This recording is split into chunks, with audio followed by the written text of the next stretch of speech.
रहीम। अस्सलामुअलैकुम नाजरीन कराम।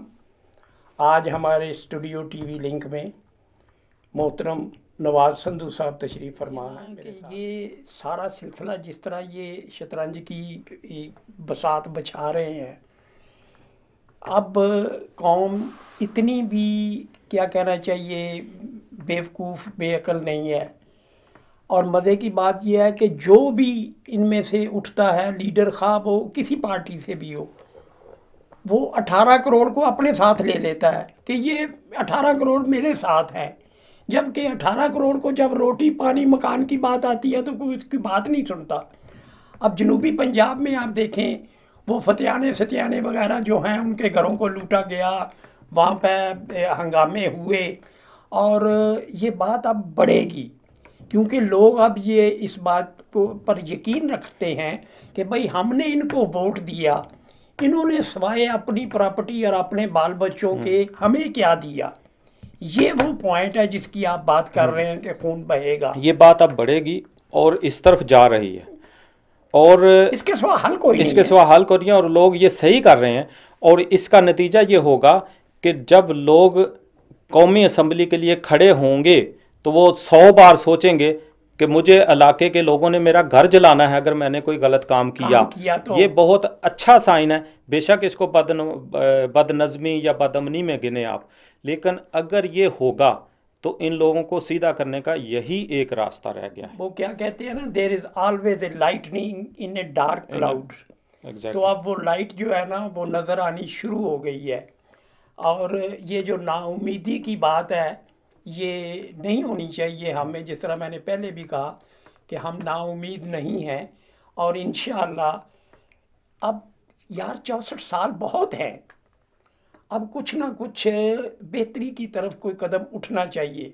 और ये जो इंतहा हो गई है ना, ये राजा साहब वाली, ये आखिरी आखिरी बार लगता है। इससे ज़्यादा क्या हो सकता है? इससे ज़्यादा तो वो एक शख्स ने कहा कि अगर इससे ज़्यादा तो ये है कि आप किसी जेल से किसी कातल लुटेरे को उसको कहें कि आपको रहा करके वज़ीर आज़म की जगह पे बिठाया। अब इसके बाद तो यही हो सकता है।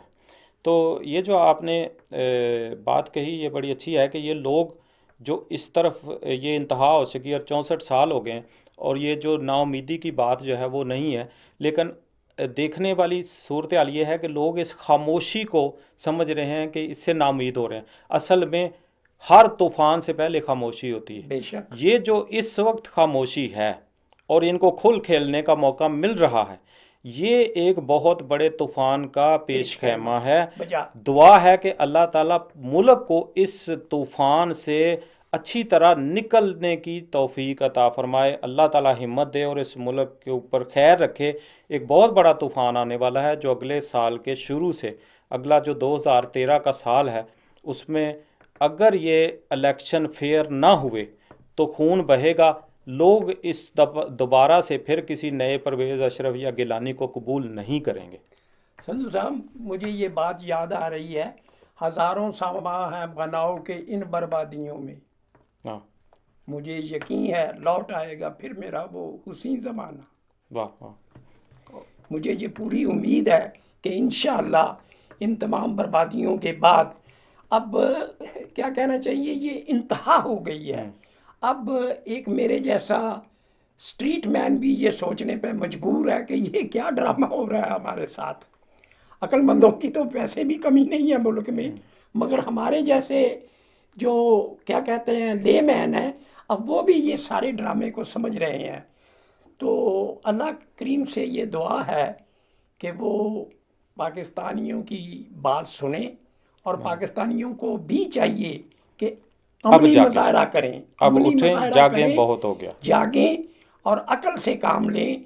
ये लोग ये प्रोटेस्ट का ये तरीका, गरीब आदमी की मोटरसाइकिल जला देना, किसी की दुकान तोड़ देना, ये भी इंसानों वाला काम नहीं है। अगर आपने प्रोटेस्ट करना है तो प्रोटेस्ट करें, ताकि इस तरह कह दें कि बेचारे किसी का मोटरसाइकिल जला दिया, रिक्शा जला दिया, साइकिल तोड़ दी, किसी की दुकान तोड़ दी, गरीब लोगों की रेहड़ियों के ऊपर जिस बेचारे ने पता नहीं कहाँ से वो 1000-2000 रुपया करके कोई खरबूजे या आम लगाता होगा अपनी रेहड़ी पे, उसका फ्रूट खा लिया लोगों ने छीन के, उस बेचारे को खाली हाथ पे। ऐसे जुल्म ना करें अपने ही भाइयों के ऊपर, अपने ही गरीब लोगों, साथियों, दोस्तों के ऊपर। खुद तो आप भूखे मर रहे हैं, लेकिन जो बेचारा एक गरीब को मत लूटें, इन लुटेरों को लूटें, इनके जाकर घरों को जलाएं जो आपका कौम का जो है सब कुछ खा गए हैं, और उसके बाद भी मुअज़्ज़ज़ कहलाते हैं, और आप ही लोग इनके पीछे नारे लगाते हैं। ये नारे लगाने छोड़ें और इनका गिरेबान पकड़ें। और शर्म आनी चाहिए ऐसे लोगों को जो आज भी राजा परवेज़ अशरफ के जितने पर भी जिंदा है, बीबी जिंदा है, और जिंदा है भट्टो जिंदा है, और हर घर से पर अजीबोगरीब नारे लगाने। कम अज़ कम कुछ होश में आओ कि इस दीवानगी और इस बेवकूफ़ी से निकलो, इस गुलामी से निकलना पड़ेगा इनको। बहुत बड़े बड़े पीर, उनके नीचे जो है ना वो गुलामी की ज़िंदगी लोग बसर कर रहे हैं। बाज़ लोग मजहबी ब्लैकमेलिंग से मज़हब के नाम पर लोगों का इस्तेहसाल कर रहे हैं, बाज़ लोग जागीरदारी और सरमाए के ज़ोर पर लोगों का इस्तेहसाल कर रहे हैं। लेकिन मैंने एक पहले भी एक प्रोग्राम में कहा था कि वासफ़ अली वासफ़ का कहना है कि ग़ुलाम अगर ग़ुलामी पर रजामंद ना हो तो कोई आका पैदा नहीं होता। ये गुलामी के लिए रजामंदी लोगों को छोड़ना होगी। अपने हकूक जब तक लोग खुद नहीं लेंगे, कोई आकर इनको घर में हकूक नहीं देगा। 18 करोड़ लोग जो है ना, इन चंद हजार लोगों की जो ताकत है उसको वो नेस्तो नाबूद कर सकते हैं, उनमें ये पावर है, मगर इस तरीके से नहीं जिस तरह वो उसका मुजाहरा कर रहे हैं। उनको अक्ल होश से नाखुन लेने चाहिए, उनको ये सोचना चाहिए।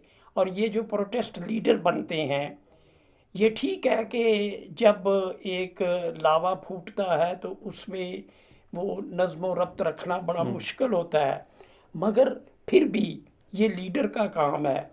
वो जो लोगों को लेकर सड़क पर चलता है, ये उसका काम है कि उनको समझाए कि भाई अगर आप ये बस जला रहे हैं तो कल को आप ही ने इसमें सफ़र करना है।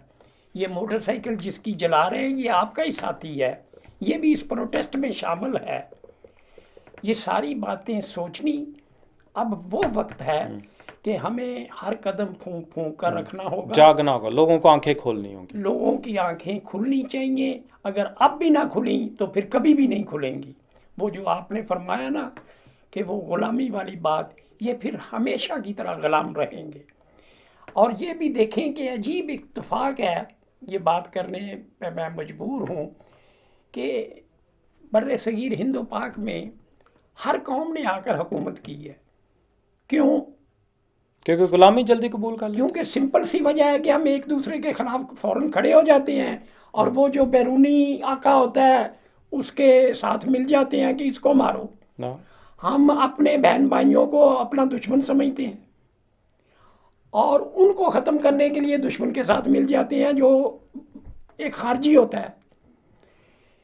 ये बात भी हमें सोचनी होगी कि हमें आपस में इत्तेहाद करना होगा। बिल्कुल।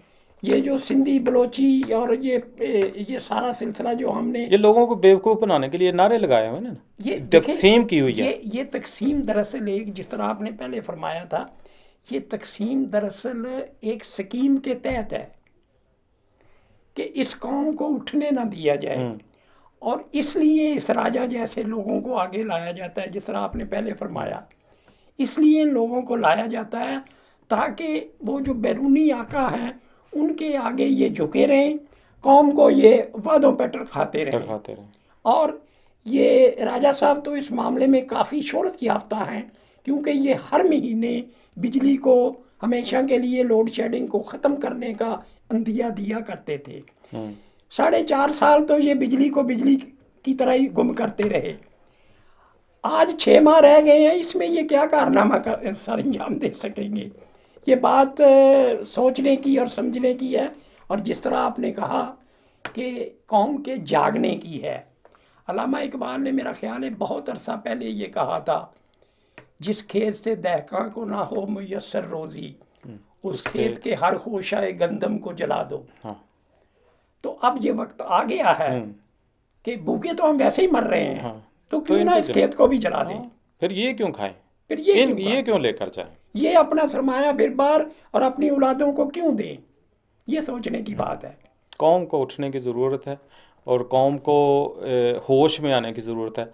इस इलेक्शन में या इलेक्शन के बाद। हाँ, अब वक्त है, जोश में भी और होश में हाँ, भी। आज वक्त है। और मैं एक यहाँ पर बात, प्रोग्राम आपका टाइम काफ़ी हो गया, तो इसमें एक बात और मैं कहना चाहूँगा, वो ये कि कौम लोग मुतालबा करें। ये मुतालबा कहीं से नहीं आ रहा, लेकिन एक मुतालबा ये करें कि जब वोट डालते हैं तो वोट की वो जो वोट डालने वाली वो जो रसीद होती है, पर्ची होती है, उस पर्ची में एक खाना ये होना चाहिए कि जब ऊपर कैंडिडेट होते हैं कि ये पीपल्स पार्टी से है, ये काफ लीग से है, ये फलां से है, ये फलां से है, जिस जिसका भी वो एक लिस्ट होती है, उसके आखिर में एक खाना और होना चाहिए कि ऊपर मौजूद उम्मीदवारों में से कोई भी नहीं, कि मुझे इनमें से कोई भी पसंद नहीं। उस पर जाकर भी क्रॉस लोगों को लगाने का हक होना चाहिए, ताकि पता चले जमहूरियत का, और लोग बताएं हुस्न का भी, जमहूरियत के हुस्न का, कि लोगों ने 70% लोगों ने कहा है या 90% लोगों ने कहा है कि इन उम्मीदवारों में से हमें कोई पसंद नहीं है। अब ये इलेक्शन जो एक ड्रामा और फ्रॉड बना हुआ है वो ये है कि 2 या 3 लोग होते हैं और आपके पास चॉइस ही कोई नहीं, नो चॉइस, कि इसमें अगर वोट डालना है, वो कहते हैं जी वोट कौम की अमानत है। उस शख्स को ब्लैकमेल किया जाता है कि आपकी अमानत है, प्लीज़ कौम को दें। वो कौम के आगे लुटेरे खड़े होते हैं, उन चोरों को दें, ये कौम की अमानत है, जाके चोरों को दें।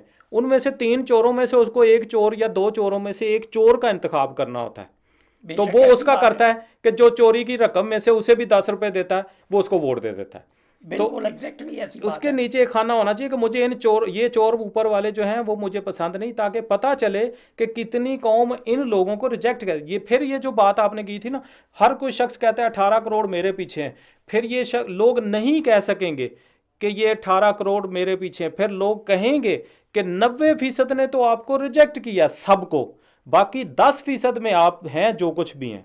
तो उसमें आप बताएं कि बाकी 10% में 1 करोड़ शख्स है, लोग हैं पाकिस्तानी, जिनकी आप बात कर रहे हैं, जो जिनमें से आधे या तीसरा हिस्सा इस पार्टी का और आधे या तीसरा हिस्सा इस पार्टी का है। फिर पता चले कि असल जमहूरियत क्या है। ये बकवास ड्रामा है जमहूरियत का पाकिस्तान में, कि ऊपर जब भी असम्बलियाँ, कौमी असम्बली के इलेक्शन करवा के ऊपर वाले चंद एक वजीर मिनिस्टर ये सब कुछ खाने के लिए अपनी तो जमहूरियत कर लेते हैं। बल्दियात का ना, पीछे गली नाली का जो मसला है उसके लिए कोई जमहूरियत नहीं है, उसके लिए DC AC सब वो डिक्टेटरशिप आएगी। और ये एक अजीब, जब भी पाकिस्तान में फौजी मार्शल आया है, टॉप के ऊपर इलेक्टेड आदमी नहीं होता, लेकिन नीचे बल्दियात की सतह तक इलेक्शन होते हैं, आम आदमी जमहूरी अमल में होता है। जब ये सो कॉल्ड जमहूरियत आती है, आम आदमी जमहूरियत से निकल जाता है एक दफ़ा वोट दे के 5 साल के लिए, और ये ऊपर ये जो है ना, ये जमहूरी तरीके से सो कॉल्ड इलेक्टेड होते हैं, लेकिन नीचे अवाम के लिए कोई जमहूरियत नहीं होती। तो ये एक अजीब ड्रामा और ये एक फ्रॉड है जो लोगों के साथ किया, और इसको वो जमहूरियत और जमहूरियत का इंतकाम और ये पता नहीं क्या क्या अल्फाज देते हैं। इन लोगों को नानी याद आएगी, अगर कौम उठ गई तो इन लोगों को समझ आ जाएगी कि लोग किस तरह से इनके जो है। संधू साहब बहुत शुक्रिया आपका, बहुत शुक्रिया। और अल्लाह हाफिज़। अपना और अपने अहल व इयाल का ख्याल रखें। अल्लाह हाफिज़।